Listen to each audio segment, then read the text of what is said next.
Amigos e amigas, irmãos ou irmãs, você que acessa o blog repórterpaulomaciel.blogspot.com, facebook.com/Paulo Maciel da Rádio e o canal no YouTube Paulo Roberto Maciel. Vamos a uma informação sobre a Bíblia.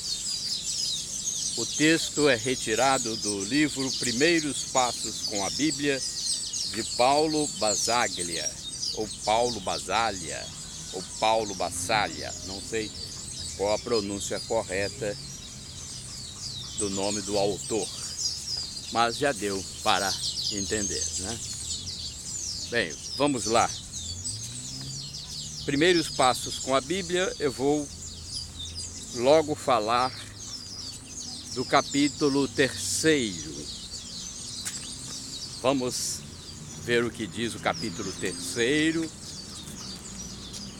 para que possamos explicar um pouco sobre a Bíblia Sagrada, que muitas pessoas até leem algumas partes, ou até leem mais partes, mas tem dúvidas.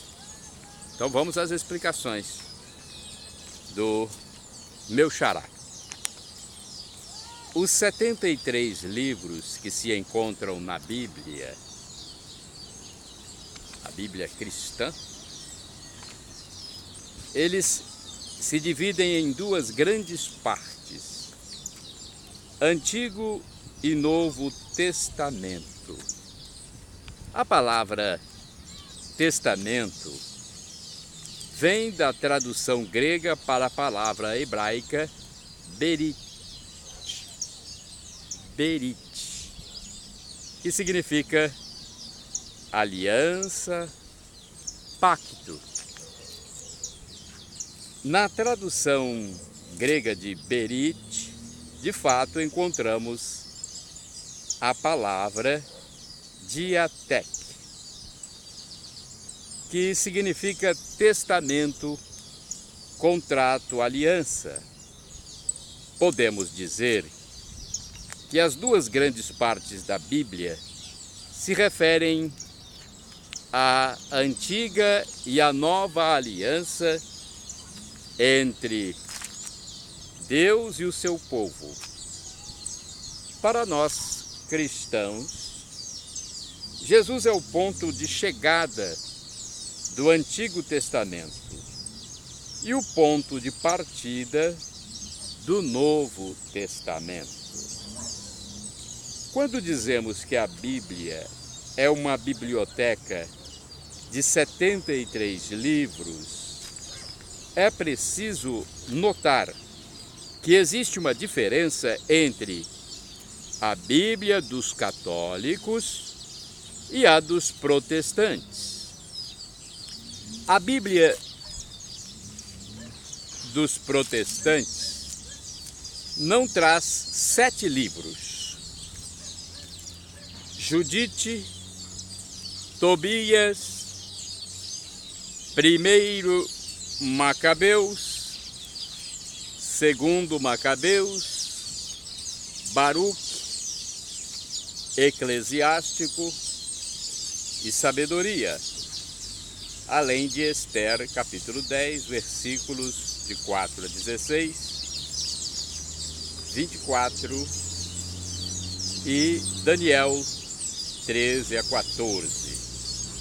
Estes livros foram considerados inspirados num segundo momento, quando a Bíblia hebraica já estava bem formada, e entraram no conjunto dos textos sagrados somente quando a Bíblia hebraica foi traduzida para o grego na tradução da 70,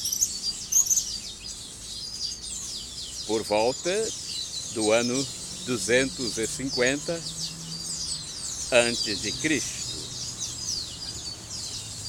Visto que os protestantes só aceitam a Bíblia hebraica como inspirada, estes textos ficaram de fora. Já os católicos aceitam a Bíblia grega e, portanto, os 7 livros acima, escritos em grego, que foram considerados sagrados. Hoje, porém, algumas Bíblias protestantes trazem também estes livros, que são conhecidos como deuterocanônicos. Para chegar à ordem dos livros, tal como a encontramos hoje em nossas Bíblias, muita água correu. Antigamente, os textos eram escritos em rótulos. Cada livro num rótulo, sem uma ordem fixa. O que existia para os judeus era a divisão da Bíblia em 3 grandes grupos. A lei, os 5 primeiros livros, ou seja, o Pentateuco, os profetas e os outros escritos. Os critérios utilizados para chegar à ordem atual dos livros foram diversos. Entre estes critérios estão o cronológico. Os livros são ordenados de acordo com a ordem dos acontecimentos históricos que tratam. E o de tamanho. As cartas de Paulo foram ordenadas da maior até a menor, ou seja, de Romanos a Filemão. Vejamos como os livros se encontram hoje, distribuídos em nossas Bíblias, e o que representa cada grupo deles. Antigo Testamento, Pentateuco, ou a Lei. Gênesis, Êxodo, Levítico, Números e Deuteronômio. Os 5 primeiros livros da Bíblia formam o Pentateuco. Pentateuco, de fato, é uma palavra grega que significa 5 livros. Estes livros foram escritos ao longo de 500 anos e falam da criação do mundo e da aliança que Deus fez com o povo hebreu. Em Gênesis, capítulo 1, versículo 11, temos a narração da criação do mundo e do ser humano. Em Gênesis,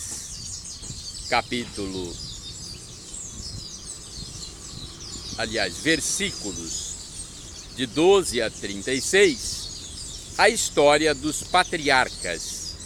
Em Gênesis, de 37 a 50, a história de José. O livro do Êxodo, que significa saída, conta a história da saída dos hebreus da opressão do Egito em busca da terra prometida.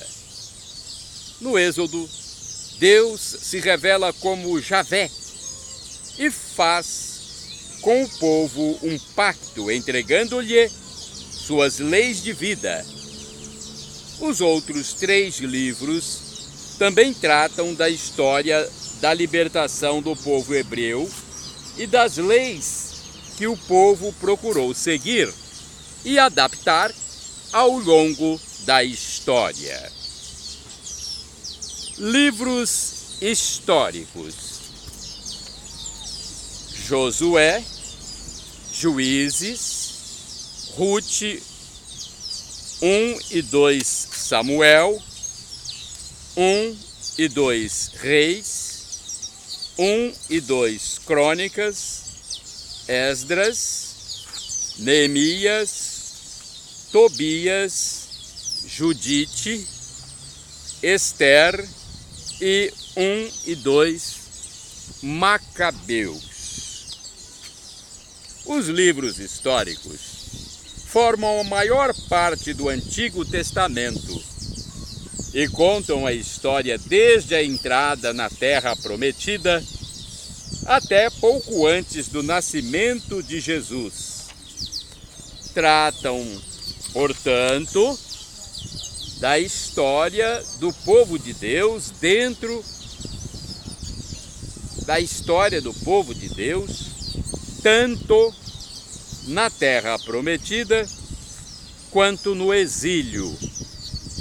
Podemos dividir esses livros em 3 grupos: Josué, Juízes, 1 e 2 Samuel, 1 e 2 Reis.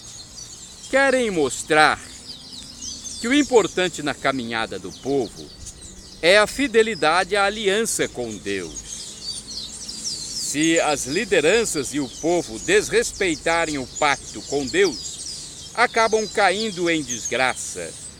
Se são fiéis à aliança, recebem a bênção. 1 e 2 Crônicas, Esdras, Neemias e 1 e 2 Macabeus foram escritos depois do exílio na Babilônia e querem contar a história de modo a orientar o povo na reconstrução em vista da organização e da sobrevivência diante do poder estrangeiro. Por isso também a história passada é relida à luz da nova situação de reorganização do período depois do exílio. Ruth, Tobias, Judite e Esther são livros escritos para apresentar situações vividas pelos judeus na Palestina ou no estrangeiro, a fim de iluminar a caminhada do povo quando foram escritos. Não são acontecimentos históricos, mas histórias inventadas a partir de situações reais e concretas do povo. Agora, livros sapienciais e poéticos. Temos Jó, Salmos, Provérbios, Eclesiastes, Cântico dos Cânticos, Sabedoria e Eclesiástico. Nestes livros, nós temos a sabedoria e a espiritualidade do povo de Deus. São fruto da caminhada, das experiências da vida, dos erros e acertos que o povo foi fazendo ao buscar a liberdade e a vida com o projeto de Deus. Assim, a sabedoria do povo de Deus presente nestes livros não é algo teórico, aprendido em outros livros ou em aulas. A sabedoria é fruto da meditação e da reflexão sobre a própria vida. No livro dos Salmos, por exemplo, temos 150 orações sobre as mais diversas situações das pessoas e do povo. Orações que brotaram de realidades que estavam sendo vividas. Nessas orações, temos o modo como as pessoas e o povo se relacionavam com Deus. Os livros de sabedoria são 5. Os livros de sabedoria são 5. Jó, Provérbios, Eclesiastes, Sabedoria e Eclesiástico. Os livros de poesia são 2, Salmos e Cântico dos Cânticos. Livros proféticos.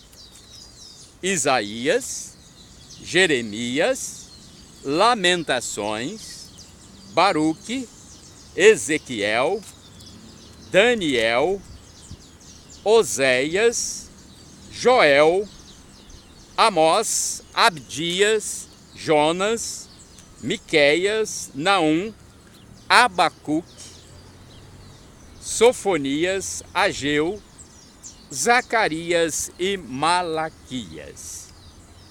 Os livros proféticos são tradicionalmente divididos em dois grupos, os profetas maiores e os menores, de acordo simplesmente com o tamanho dos livros.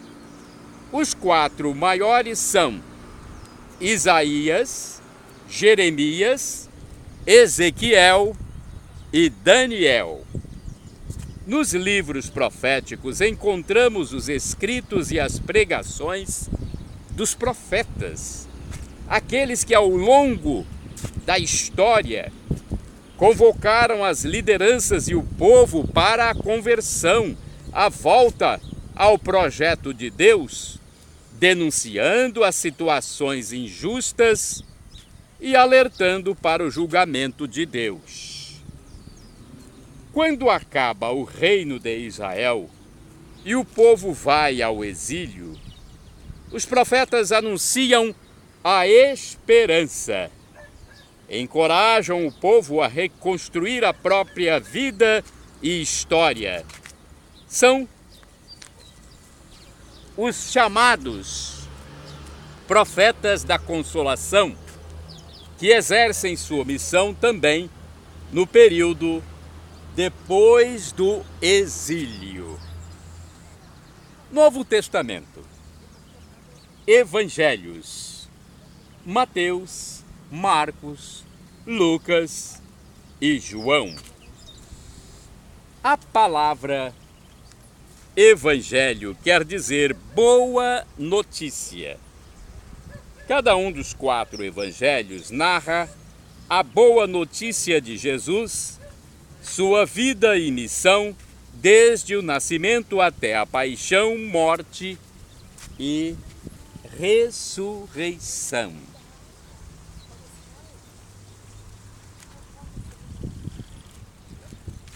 Os evangelhos foram escritos entre 30 e 70 anos após a morte e ressurreição de Jesus.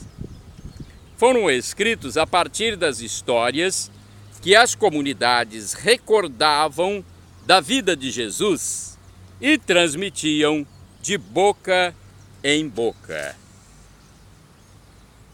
A preocupação quando os evangelhos foram escritos não era mostrar as coisas exatamente como aconteceram, como uma biografia do povo, do jeito que conhecemos hoje. As comunidades queriam manter viva a lembrança das ações e das palavras de Jesus, de modo que a vida fosse sempre iluminada por elas. Cada evangelho tem um rosto próprio. O evangelho de Mateus quer mostrar Jesus como o mestre da justiça, aquele que vem realizar toda a justiça do Pai. Marcos, por sua vez, quer mostrar quem é Jesus, não só através de suas palavras, mas, sobretudo, de suas ações. Lucas quer mostrar que, com Jesus, começa uma nova história, a história da liberdade que Jesus vem trazer para os pobres e excluídos e que cria novas relações de fraternidade. Estes 3 evangelhos são chamados sinóticos. pois seguem basicamente o mesmo esquema. O Evangelho de João segue um esquema diferente. Nele encontramos 7 sinais realizados por Jesus. Sinais que mostram Jesus como o verdadeiro caminho para a vida, como o enviado pelo Pai para revelar e concretizar seu plano de serviço e amor sem limites. Atos dos Apóstolos. O Evangelho de Lucas e os Atos dos Apóstolos formam uma só obra. Enquanto no Evangelho de Lucas temos o caminho de Jesus, nos Atos dos Apóstolos temos o caminho das primeiras comunidades cristãs. No Evangelho, Lucas apresenta o grande caminho de Jesus da Galileia até Jerusalém. Nos Atos dos Apóstolos, ele apresenta o grande caminho dos discípulos de Jesus, de Jerusalém até Roma. A mensagem central dos Atos é o testemunho dos discípulos. Tendo recebido o Espírito Santo, eles divulgam a boa notícia de Jesus até os confins da terra. Cartas. Vamos saber um pouco das cartas aos Romanos. 1ª e 2ª Coríntios, Gálatas, Efésios, Filipenses, Colossenses, 1ª e 2ª Tessalonicenses, 1ª e 2ª Timóteo, Tito, Filemão, Hebreus, Tiago, 1ª e 2ª Pedro, 1ª a 3ª ou 3, João e Judas. As cartas que encontramos no Novo Testamento podem ser divididas em 2 grandes grupos: as cartas de Paulo e as cartas católicas. Então, os 2 grandes grupos, as cartas de Paulo e as cartas católicas. A carta aos Hebreus, que antigamente se pensava que tivesse sido escrita por Paulo, na verdade é um sermão a respeito de Jesus Cristo como único sacerdote, único mediador entre Deus e os homens. Para os cristãos, o que conta não é mais a lei, mas a salvação que vem de Jesus Cristo.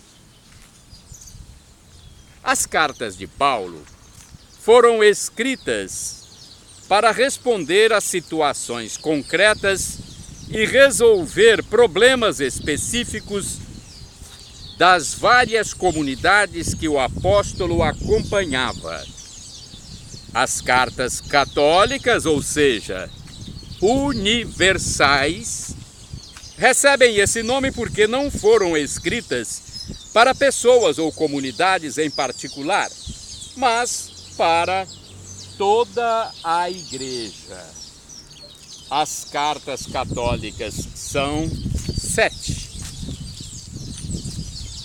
Uma de Tiago, 2 de Pedro, 3 de João e uma de Judas. Apocalipse. Apocalipse de João. O Apocalipse de João foi escrito para iluminar a vida das comunidades que enfrentavam a perseguição no final do 1º século depois de Cristo. Neste livro encontramos muitas imagens e símbolos do Antigo Testamento que eram familiares ao povo da Bíblia mas que para nós muitas vezes dificultam a compreensão. Ao contrário do que se costuma falar, a palavra Apocalipse não quer dizer previsão sobre o futuro, mas revelação. No Apocalipse, de fato, encontramos a revelação do próprio Jesus ressuscitado, vencedor do mal e da morte, que conduz as comunidades nos conflitos e provações. É um livro de resistência profética, pois convida a resistir diante das situações de morte, a denunciar e a destruir o mal para anunciar e construir o bem. Então, tivemos aqui um resumo sobre os livros da Bíblia. Tivemos as informações sobre o Antigo Testamento, com o Pentateuco, os livros históricos, os livros sapienciais e poéticos e os livros proféticos. Tivemos o Novo Testamento com os Evangelhos, Mateus, Marcos, Lucas e João,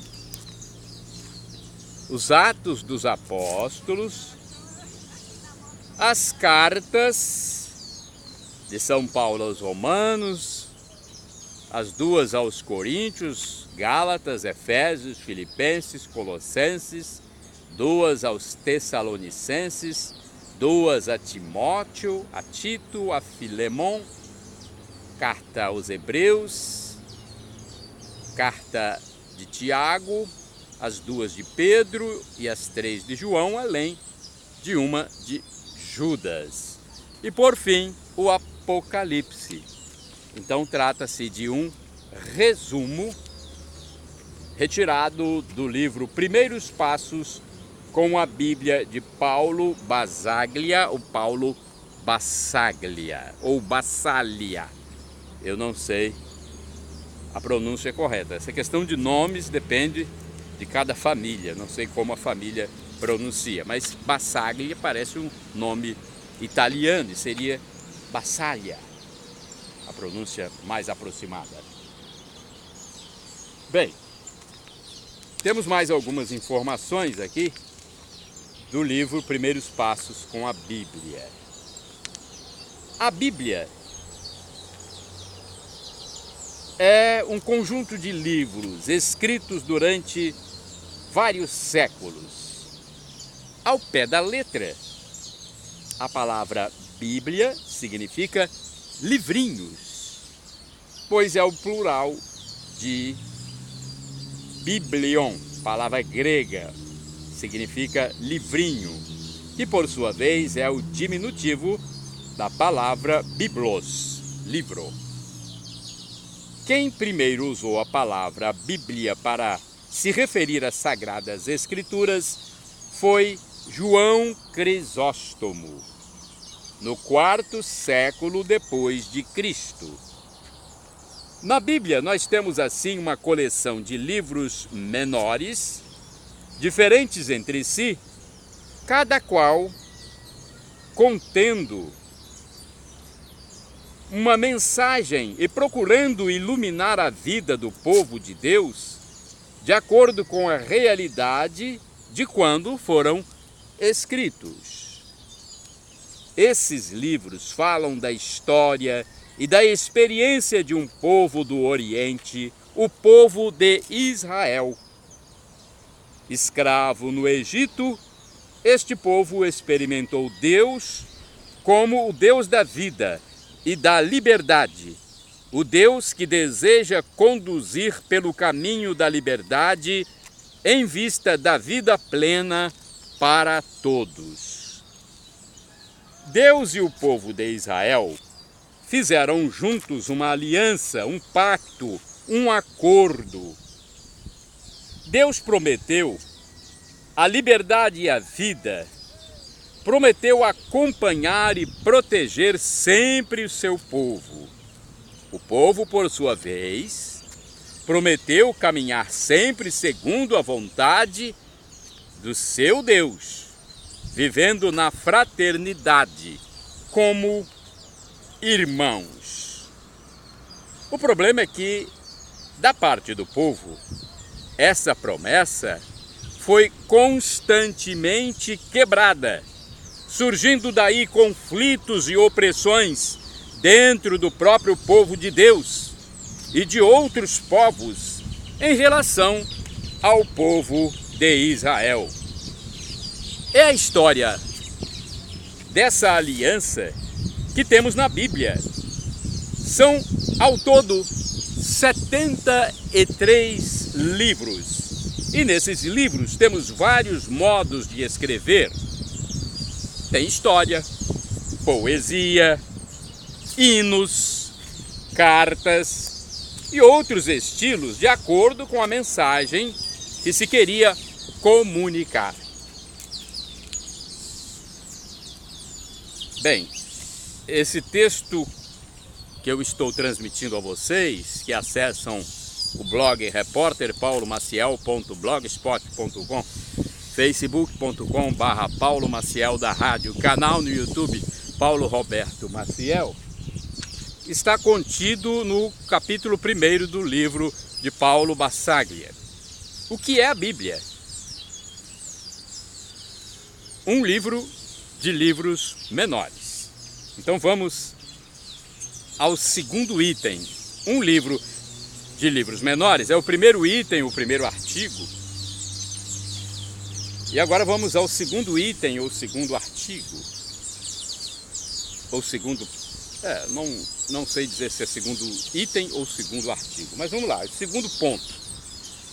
Livros de épocas diferentes, inspirados por Deus. Os livros que formam a Bíblia são diferentes exatamente porque procuravam responder a realidades diversas de cada momento histórico. Antigamente, se acreditava, por exemplo, que Moisés havia escrito sozinho todo o Pentateuco. O Pentateuco são os primeiros 5 livros da Bíblia, na ordem em que eles aparecem hoje em nossas Bíblias. Os estudos permitiram descobrir que os livros da Bíblia foram escritos por várias mãos, pouco a pouco, redigidos, reescritos, emendados, mudados, de acordo com os momentos históricos do povo de Israel. Há livros que foram escritos de modo mais rápido e outros que demoraram muito para ser finalizados. A Bíblia conta os acontecimentos que cobrem um período de tempo muito grande, desde a experiência do primeiro pai, Abraão, ou de seu descendente Jacó, que era um arameu errante, como está em Deuteronômio 26, versículo 5, por volta do ano 1850 a.C., até a experiência de perseguição dos primeiros cristãos, que encontramos no livro do Apocalipse de João, no final do 1º século e início do 2º século depois de Cristo. Mais de 2000 anos, portanto, estão presentes nas páginas da Bíblia. E tal como a longa história do povo de Israel com seu Deus, assim também a Bíblia foi longamente preparada e gerada.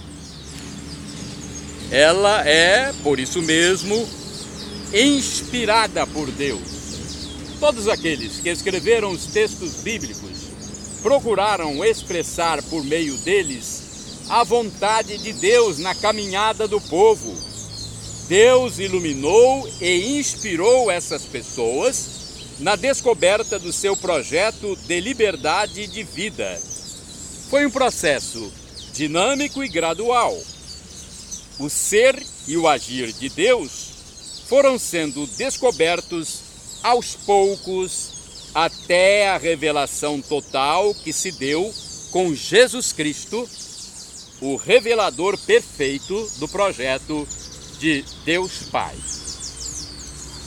Por isso, como afirma o Concílio Vaticano II, a Bíblia é a palavra de Deus, a mensagem que Deus transmitiu ao seu povo milhares de anos atrás e que continua transmitindo a nós hoje, quando lemos as Sagradas Escrituras e procuramos nelas iluminação e alimento para a nossa vida. Porque a revelação plena de Jesus continua a acontecer hoje em nossa caminhada com a Bíblia. Vejamos a seguir como aconteceu esse encontro entre Deus e seu povo ao longo da história. É o capítulo 2, História de Deus com seu povo. Os passos ao longo da história do povo da Bíblia que apresentamos, de modo resumido, podem ser encontrados em esquema no quadro da página 16 até a página 18. Item 1, os pais. A história do povo da Bíblia começa por volta de 1850 a.C. O livro do Deuteronômio, no capítulo 26, versículo 5, diz: meu pai era um arameu errante. Esta confissão de fé, lida e lembrada ao longo das gerações, recordava ao povo da Bíblia sua origem e seu pai comum, Jacó, um arameu errante à procura de terra que tinha sido escravizado no Egito. Essa recordação foi provavelmente a semente de onde nasceu toda a experiência do povo da Bíblia e que animou gerações e gerações a caminhar com Deus em busca de terra e liberdade. Jacó, também chamado Israel, era descendente de Abraão. Por volta de 1850 a.C., Abraão sai da Mesopotâmia e vai morar em Canaã com sua família. Canaã era a terra dos cananeus na região onde se encontra hoje a terra de Israel. Abraão sai à procura de uma nova terra e em Canaã nascem seus filhos e netos. Sua descendência se multiplica a partir daí, como as estrelas do céu, de acordo com a promessa divina em Gênesis 22, versículo 17. Abraão e seus descendentes, Isaque e Jacó, são conhecidos como patriarcas, pois foram eles os pais do povo da Bíblia. Abraão foi o pai na fé, aquele que, por primeiro, acreditou em Deus quando tudo à sua volta parecia impossível. Item 2. Um povo escravizado em busca de liberdade. Jacó, o arameu errante, foi o pai escravizado no Egito que, com sua descendência numerosa, saiu com a ajuda de Deus à procura de terra, liberdade e vida. A história dos filhos de Abraão e de Jacó, escravos no Egito, foi contada, sobretudo, nos livros do Gênesis e do Êxodo. Mas, se Abraão tinha se mudado para Canaã, como é que seu descendente Jacó foi parar no Egito? É que o Egito era uma terra mais fértil e a vida em regiões como Canaã tinha se tornado muito difícil. Entre os que se mudam para o Egito em busca de sobrevivência estão Jacó e seus filhos, o povo hebreu. Os faraós, reis do Egito, escravizaram e oprimiram os hebreus. Deus, porém, faz surgir um líder, Moisés, que conduz o povo hebreu num movimento de libertação, de fuga do Egito, em busca de uma nova terra, de liberdade e de vida.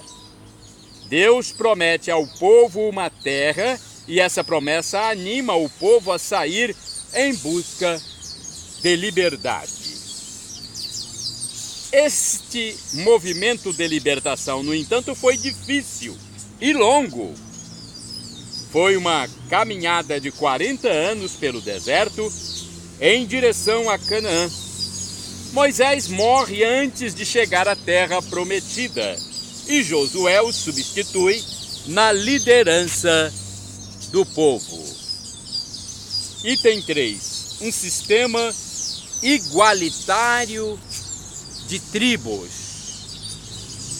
Pouco a pouco, o povo hebreu vai ocupando a região de Canaã, liderado por Josué, e depois, quando Josué morre, pelos juízes. O povo foi se organizando em 12 tribos, e os juízes lideravam as tribos na ocupação da terra, procurando pôr em prática a vontade de ser livres e de viver como irmãos de modo igualitário, de acordo com as leis que Deus havia dado durante a caminhada de 40 anos pelo deserto. Essas leis estão em Êxodo 20, capítulo 20, então, versículos do 1º ao 21. Quarto item: a monarquia unida. A experiência das tribos lideradas pelos juízes não durou muito tempo. Samuel foi o último dos juízes que levou adiante a organização das tribos sem um rei. Por causa dos ataques constantes de outros povos, em 1030 as tribos do norte e do sul decidiram que deveriam se organizar como as outras nações, tendo à sua frente um rei. Começa então a monarquia. Portanto, um novo período, a monarquia. E o primeiro rei foi Saul. O segundo rei foi Davi, muito estimado por todos e considerado o maior rei de Israel. Ele vence as nações vizinhas, aumenta o reino e escolhe Jerusalém como capital. Na época do terceiro rei Salomão, surgem os primeiros escritos da Bíblia que reuniam as tradições que se transmitiam oralmente de geração em geração. Com a monarquia aparecem também os profetas que chamam a atenção dos reis, das autoridades e do povo por causa da aliança que frequentemente era desrespeitada. Item 5. Monarquia dividida. Quando morre o rei Salomão em 931, as tribos encontram-se numa situação difícil de brigas políticas internas. As tribos do norte não querem aceitar o filho de Salomão como rei, e o reino acaba sendo dividido em dois. As tribos do norte formam o reino do norte, ou Israel, com o rei Jeroboão I. O sul, fiel a Davi e a Salomão, forma o reino do sul, ou Judá, com o rei Roboão. Item 6. As dominações e o exílio. Durante toda a história dos reis, Israel e Judá tiveram de lutar contra outros povos para manter a própria terra. Em 722, porém, os assírios invadem o reino do norte e destroem a capital Samaria. Acaba assim o reino do norte e os hebreus que habitavam no Reino do Norte são deportados para a Assíria. Em 586, 150 anos depois, é a vez do Reino do Sul. A Babilônia havia se tornado um forte império e tinha conquistado a Assíria. Em 2 golpes, conquista a capital do Reino do Sul, Jerusalém, e põe fim ao reino. Boa parte da população é levada para a Babilônia, onde fica por 50 anos, e o tempo é conhecido como exílio. Item 7. A reconstrução sob o poder estrangeiro. Em 539, a Pérsia vence a Babilônia e o rei persa Ciro permite que o povo judeu volte à terra de onde tinha sido tirado pelos babilônios.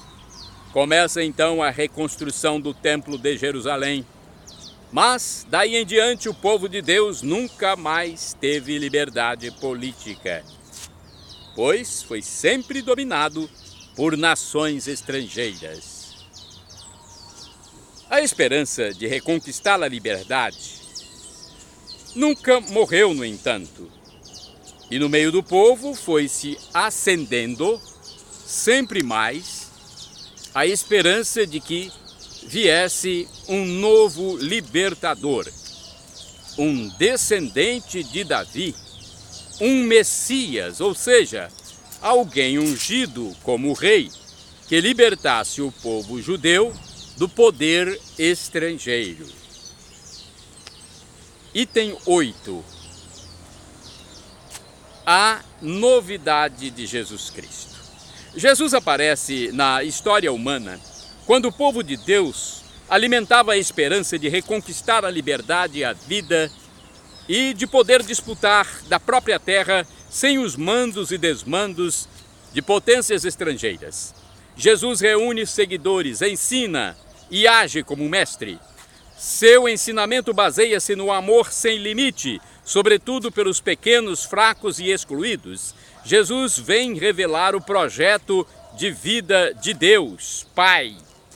O mesmo projeto da aliança que Deus havia feito com o povo no tempo de Moisés e que tinha sido abandonado.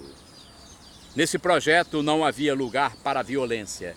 Jesus ensinava a amar até os inimigos. Não havia lugar para a exploração. Jesus criticou o comércio que se fazia no Templo de Jerusalém, que havia transformado um lugar de oração em toca de ladrões. Tendo incomodado as lideranças judaicas que viram seu poder ameaçado e tiveram o apoio das autoridades romanas que não queriam se comprometer com agitações populares, Jesus foi condenado à morte, mas sua vida não terminou na cruz. Depois de 3 dias, ele reapareceu aos discípulos vivo novamente, ressuscitado. Item 9. Primeiras comunidades cristãs. Depois da ressurreição, antes de subir definitivamente para junto do Pai, Jesus envia aos seus seguidores o Espírito Santo.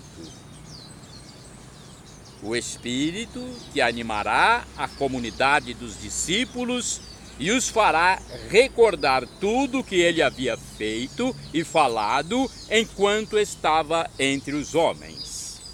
Animados por esse Espírito, a mensagem e a proposta de vida de Jesus começam a se espalhar por todas as partes, sobretudo pela ação corajosa do apóstolo Paulo, que se dirigiu especialmente às pessoas que não pertenciam ao povo judeu.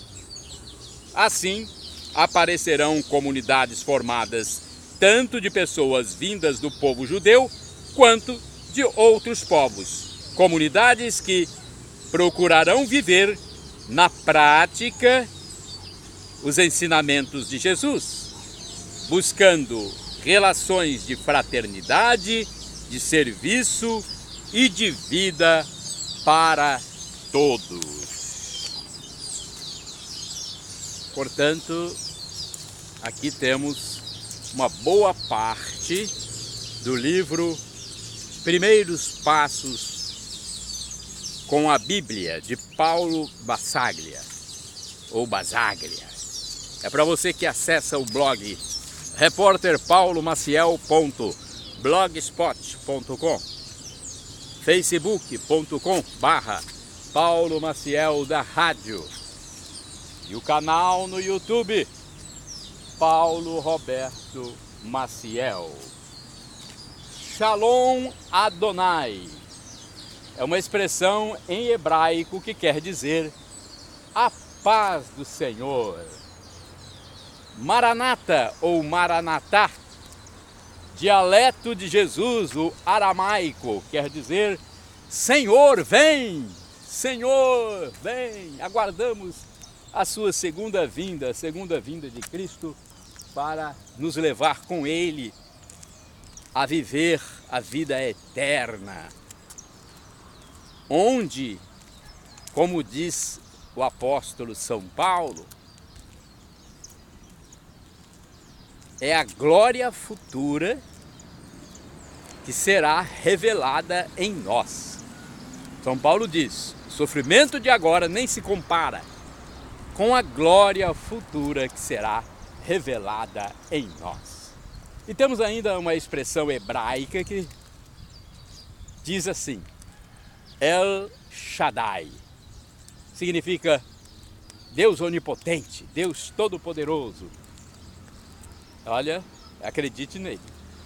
Ele há de prover, ele há de providenciar. Creia, meu irmão, minha irmã. Acredite!